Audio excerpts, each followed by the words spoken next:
11h13, l'actualité ce matin, c'est aussi cette confirmation de l'Élysée, information qui a été donnée par la tribune du dimanche. Emmanuel Macron va déposer en début de semaine un texte au Conseil d'État pour demander l'inscription dans la Constitution du droit à l'IVG. Vous découvrez le tweet d'Emmanuel Macron ce matin. En 2024, dit-il, la liberté des femmes de recourir à l'IVG sera irréversible. Que va changer le fait d'inscrire dans la Constitution le droit à l'IVG? Place aux éclaireurs.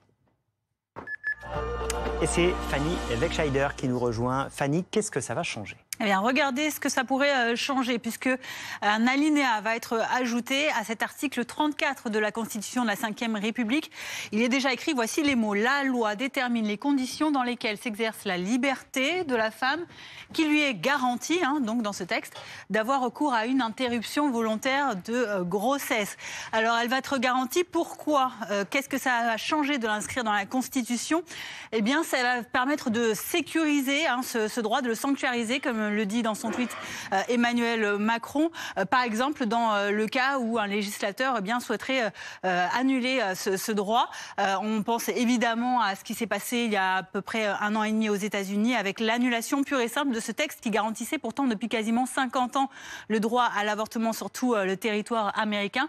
Et donc là, ce serait une sécurité supplémentaire. Cette idée d'inscrire dans le marbre de la Constitution ce droit à l'avortement, il a déjà fait son chemin depuis de longs mois au sein de la classe politique, puisque un projet de loi avait été déposé par les députés, la France Insoumise, et il a été voté, adopté à l'Assemblée nationale. C'était en novembre dernier. Et puis en février dernier, un texte également avait été adopté, cette fois-ci au Sénat, un texte qui inscrivait la liberté de recours à l'IVG plutôt que le droit à l'IVG.